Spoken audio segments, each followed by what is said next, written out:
Taarifa ya dharura kutoka kwa Chadema imetikisa medani ya siasa na kutikisa Ikulu, huku Samia Suluhu akijawa na uoga. Ujambo na karibu. Kilio cha haraka kinatoka katika ukimya wa kizuizi. Raia wa Tanzania aliyekuwa akiishi Marekani amekamatwa na kuendelea kuzuiliwa kwa madai makubwa ya uasi bila mchakato ulio wazi, akigeuza ghafla kuwa tishio la usalama wa taifa. Tukio hili linamhusu Thadei Sabinas Kweka limepasua pazia la kile ambacho kwa muda mrefu kimekuwa kikiendelea kwa sauti ya chini. Mkakati wa dola kuwatisha, kunyamazisha na kuwakatisha tamaa wa Tanzania wa diaspora wanaodhubutu kushiriki mjadala wa umma. Kauli kali ya kulaani kutoka Chama cha Demokrasia na Maendeleo ndiyo taarifa ama sio taarifa ya kawaida ya kisiasa, bali ni kengele ya hatari kwa mustakabali wa uhuru wa raia ndani na nje ya mipaka ya Tanzania.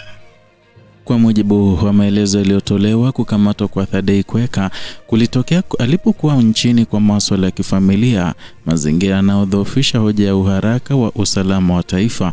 Uamuzi wa jeshi la polisi la Tanzania kudai kosa zito la uasi bila kuonyesha uwazi wa kisheria umeibua taswira ya matumizi mabaya ya mamlaka pale sheria inapotumika kama chombo cha hofu badala ya haki. Na husi mkanganyiko wa kiuratibu ni dalili ya sera isiyoandikwa inayolenga kuzuia ushiriki wa kisiasa wa diaspora kwa gharama ya haki za msingi. Ukali wa tukio hili unaongezeka inapochunguzwa athari zake kwa uhuru wa kujieleza na diaspora ya Tanzania. Hasa ile iliyoko Marekani imekuwa muhimili wa mjadala wa sera, uwajibikaji na maendeleo, ikichangia rasilimali, utaalamu wa mitazamo mbadala. Kinyume chake, kukamatwa kwa raia anaishi nje ya nchi kunasambaza ujumbe wa kutisha kwamba mipaka ya kijiografia hailindi haki zao. Ujumbe huu unalenga kuvunja mtandao wa ushiriki wa kiraia unaovuka bahari na kubadilisha kuwa ukimya na utawaliwa na uoga. Historia ya siasa za Tanzania inaonyesha mabadiliko ya awamu katika matumizi ya sheria za usalama, kuanzia enzi za sheria za dharura hadi marekebisho ya sheria za habari na makosa ya mtandao. Kuna mfululizo wa maamuzi yaliyopanua mamlaka ya dola bila kuimarisha uwajibikaji, na katika muktadha huo madai ya uasi dhidi ya raia wa diaspora yanaingia kama kipande kingine cha mkakati mpana wa kudhibiti simulizi, sio tu ndani ya nchi bali pia katika majukwaa ya kimataifa ambako Watanzania huongea kwa uhuru zaidi. Kauli ya Chadema inaweka wazi kwamba tukio la Thadei Kweka si la pekee, ni la mwendelezo wa mtindo unaoonekana kwamba raia wanaoishi nje wanapotembelea nyumbani hukabiliwa na vitisho, mahojiano yasiyo na msingi au hatua za kisheria zenye mashaka. Na hali hii inakiuka kanuni za haki za binadamu, ikiwemo uhuru wa kushiriki masuala ya kisiasa bila kubaguliwa kwa misingi ya makazi au maoni. Na zaidi ya hayo, inachafua hadhi ya Tanzania kama taifa linaloheshimu utawala wa sheria. Kipengele cha kimataifa kinatoa uzito zaidi kwamba wito wa Chadema kwa serikali ya Marekani kuchukua hatua za haraka unaakisi ukweli kwamba Thadei Kweka ni mkazi wa Marekani, na hivyo suala lake linagusa ulinzi wa haki za raia wanaoishi chini ya mifumo mingine ya kisheria. Uhusiano wa Tanzania na Marekani unajengwa kwa miaka kupitia ushirikiano wa maendeleo, biashara na usalama wa kikanda. Na tukio linaloonekana kama kuwabana wanajamii wa diaspora linahatarisha uaminifu huo na linaweza kuvuta macho ya wadau wa kimataifa wanaofuatilia hali ya haki za binadamu Afrika Mashariki. Ndani ya kanda, Tanzania imekuwa na nafasi muhimu katika Jumuiya ya Afrika Mashariki na bara pana la Afrika. Sauti za taasisi za kikanda na kimataifa kuhusu uhuru wa kiraia zimekuwa zikiongezeka kadri nchi zinavyokabili changamoto za uwajibikaji, huku mchango wa diaspora ukitambulika kama injini ya maendeleo kupitia fedha, ujuzi na mitandao. Kuwatisha wanajamii hawa ni sawa na kukata mshipa wa maendeleo ya muda mrefu. Na kauli ya Chadema kwamba diaspora si tishio bali rasilimali ni hoja inayoungwa mkono na ushahidi wa kiuchumi na kijamii unaotambulika kimataifa.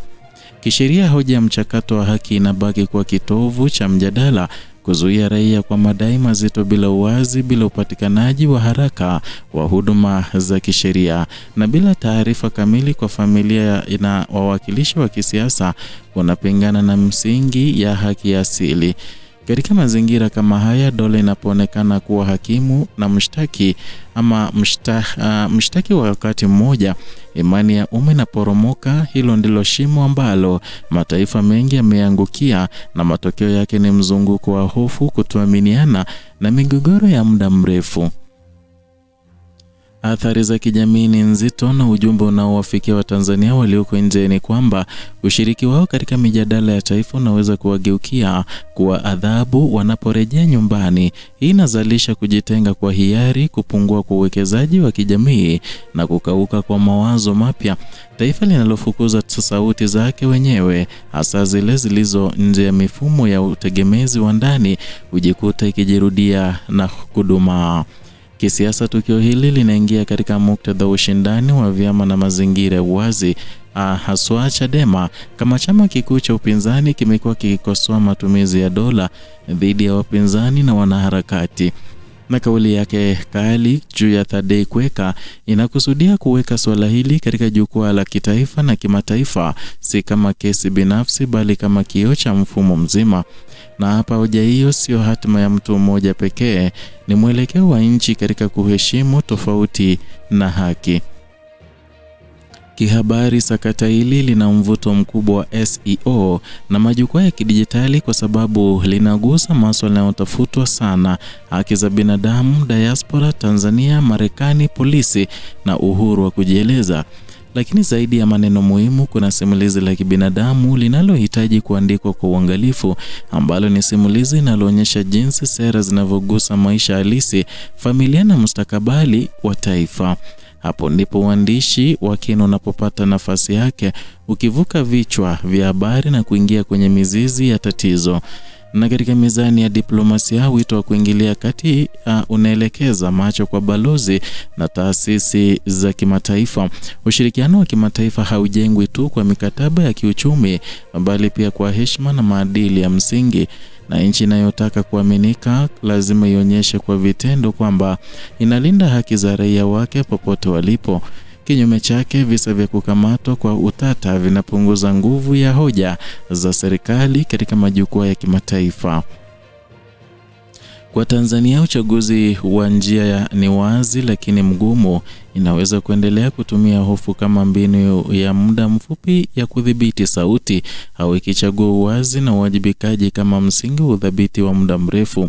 Kisa cha Thadei Kweka kimeweka alama inayoweza kuwa ya kugeuza mwelekeo, ama kuelekea kuimarisha utawala wa sheria au kuelekea kuhalalisha matumizi ya mamlaka yasiyothibitiwa. Mwisho na baki mzito na usiotuliza kwamba taifa linalonyamaza mbele ya ukiukwaji wa haki linajenga urithi wa uoga na urithishwa kizazi hadi kizazi. Ukimya wa leo unakuwa mzigo wa kesho, na hofu inapogeuka kawaida, maendeleo yanakuwa ndoto. Hatima ya Tanzania inahusiana moja kwa moja na ujasiri wa kulinda haki za raia wake wote, wakiwemo wanaoishi nje ya nchi. Kukamatwa kwa Thadei Kweka si tukio la pembeni, ni onyo kali kwa kuhusu mustakabali unaoundwa sasa.